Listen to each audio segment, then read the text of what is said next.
Bonjour à tous, nous sommes devant l'église Saint-Martin de Templeuve. Le nom Templeuve viendrait de Templum Jovis, signifiant temple de Jupiter. En effet, un temple romain résistait à l'emplacement de l'église. Cependant, aucune trace de ce temple n'a jamais été retrouvée. L'église Saint-Martin, bâtie au XIe siècle, l'église est donnée en 1101 à l'abbaye d'Anchin par l'évêque de Tournai-Baudric. En 1767, les travées occidentales de la nef sont élevées dans le même style que les autres. Les arcades sont construites en briques.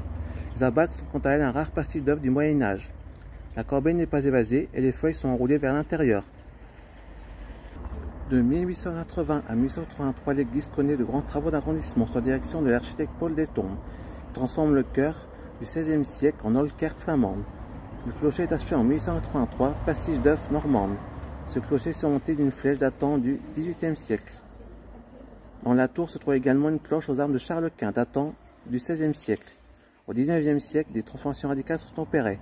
La nef centrale est surélevée et garnie de fausses baies, dont les voûtes en plâtre. Les anciens berceaux en bois des trois chœurs sont couverts d'enduit. En 1846, les vitraux sont remplacés à la fin du siècle. Quelques tableaux du XVIe et du XVIIe siècle sont toutefois conservés. C'est notamment le cas du sac de Saint-Martin, peint par Jean Bellegambe en 1517, pour le retable de Maître-Autel. Le patronyme de Saint-Martin pourrait être d'origine mérovingienne. Les vitraux sont de la même fin du XIXe siècle.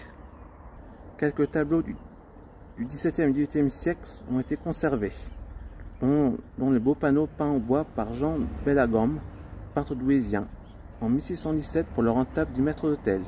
Il représente le sac de Saint-Martin, juste assez souvent représenté dans cette région. Les dates clés de la construction de Saint-Martin. 1101, la partie la plus ancienne de l'église dont on peut encore voir les traces sur un pan de mur. C'est l'évêque de Tournai qui l'aurait donné à l'abbaye d'Anchin. 13e siècle, élévation du chœur de la nef.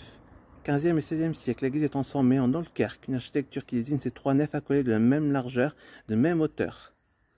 17e siècle, reconstruction du chœur. 1670, la toiture est refaite en ardoise. 1767, l'église est trop aiguë, agrandie et modernisée. 1846, une sacristie érigée côté nord et deux chapelles du transept dédiées à Saint Jean-Baptiste et Notre-Dame sont couvertes de plâtre. 1974, rénovation des peintures supervisée par Alain Plateau, architecte diocésain, un membre de la société historique du pays de Pével, qui réalise une étude poussée sur l'histoire du site. Retrouver le toit plat. On ignore encore quand le toit plat de Saint-Martin a disparu, selon les recherches d'Alain Plateau. Il existait encore en 1880. La municipalité, en lien avec l'architecte du patrimoine, réfléchit à le recréer. Il permettrait de disposer d'une salle de 200 mètres carrés sur toute la longueur de l'église, d'envisager des économies de chauffage, de mettre en valeur les deux fresques peintes sur le lambris et à jour par les travaux.